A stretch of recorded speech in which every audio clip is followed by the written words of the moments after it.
السلام علیکم، امید ہے آپ سب خیر عافیت سے ہوں گے۔ تو آئیے آج کی آیتیں شروع کرتے ہیں۔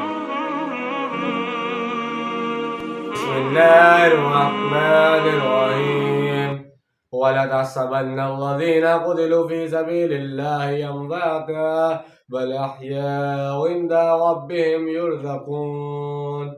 شروع اللہ کے نام سے جو بڑا مہربان نہایت رحم کرنے والا ہے۔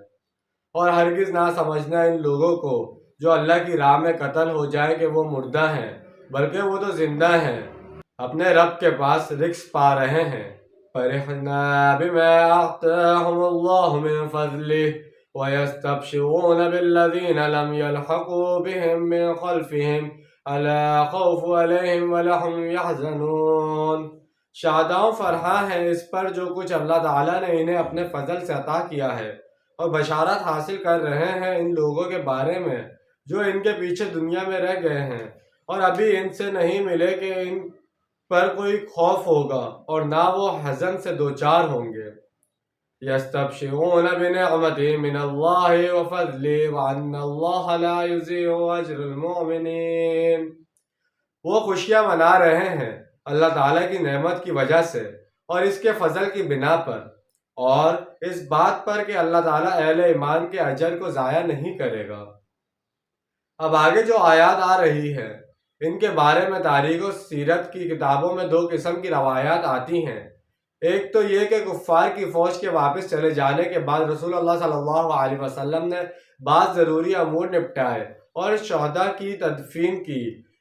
اس کے بعد آپ صلی اللہ علیہ وسلم کو اچانک خیال آیا کہ یہ کفار چلے تو گئے ہیں، لیکن ہو سکتا ہے کہ انہیں اپنی غلطی کا احساس ہو کہ اس وقت تو مسلمان اس حالت میں تھے کہ ہم انہیں ختم کر سکتے تھے، لہٰذا وہ کہیں دوبارہ پلٹ کر حملہ آور نہ ہو جائیں۔ چنانچہ رسول اللہ صلی اللہ علیہ وسلم نے مسلمانوں کو قریش کے تعاقب کے لیے تیار ہو جانے کا حکم دیا تاکہ انہیں معلوم ہو جائے کہ ہم نے ہمت نہیں ہاری۔ اس کے باوجود کہ اہل ایمان کے جسم زخمیوں سے دو چار تھے، اتنا بڑا صدمہ پہنچا تھا، وہ پھر تیار ہو گئے اور حضور صلی اللہ علیہ وسلم جان نثاروں کی ایک جماعت کے ساتھ کفار کے تعاقب میں ہمراہ اسد تک گئے جو مدینہ سے 8 میل کے فاصلے پر ہے۔ ادھر ابو سفیان کو واقعتاً اپنی غلطی کا احساس ہو چکا تھا اور وہ مقام روحا پر رک کر اپنی فوج کی عسکر نو تنظیم کر کے واپس پلٹ کر مدینہ پر حملہ آور ہونے کا ارادہ کر رہا تھا۔ ادھر سے آنے والے ایک تاجر سے اس نے کہا بھی تھا کہ جا کر مسلمانوں کو بتا دو کہ میں بہت بڑا لشکر لے کر دوبارہ آ رہا ہوں۔ لیکن جب ابو سفیان نے دیکھا کہ مسلمان کے عزم و حوصلے میں کوئی کمی نہیں آئی ہے اور وہ ان کے تعاقب میں آ رہے ہیں تو ارادہ بدل لیا اور لشکر کو مدینہ کی طرف کوچ کا حکم دے دیا۔ اسی طرح کا ایک واقعہ بیان ہوتا ہے کہ ابو سفیان جاتے ہوئے یہ کہہ گیا تھا کہ اب اگلے سال بدر میں دوبارہ ملاقات ہوگی، یعنی 1 سال پہلے بدر میں جنگ ہوئی تھی، اب احد میں ہمارا مقابلہ ہو گیا، اب اگلے سال پھر ہمارے اور تمہارے درمیان تیسرا مقابلہ بدر میں ہوگا۔ چنانچہ اگلے سال رسول اللہ صلی اللہ علیہ وسلم صحابہ کرام کو لے کر بدر تک گئے۔ یہ مہم بدر صغیر کہلاتی ہے۔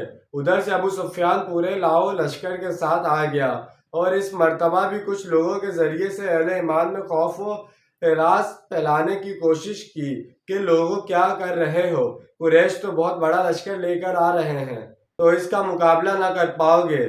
تو اس کے جواب میں مسلمانوں نے صبر و توکل کا مظاہرہ کیا اور وہ کلمات کہے جو آگے آ رہے ہیں۔ تو یہ آیت دونوں واقعات پر منطبق ہو سکتی ہے۔ تو جیسے کہ آج ہم نے چند آیتوں کا ترجمہ اور تفسیر بیان کی ہے، امید ہے آج کی آیتوں کا ترجمہ اور تفسیر آپ کو سمجھ میں آیا ہوگا اور پسند آیا ہوگا۔ ملتے ہیں اگلی ویڈیو میں۔ اپنا ڈھیر سارا خیال رکھیے گا اور اپنا سے زیادہ دوسروں کا خیال رکھیے گا۔ جب تک کے لیے اللہ حافظ، فی امان اللہ۔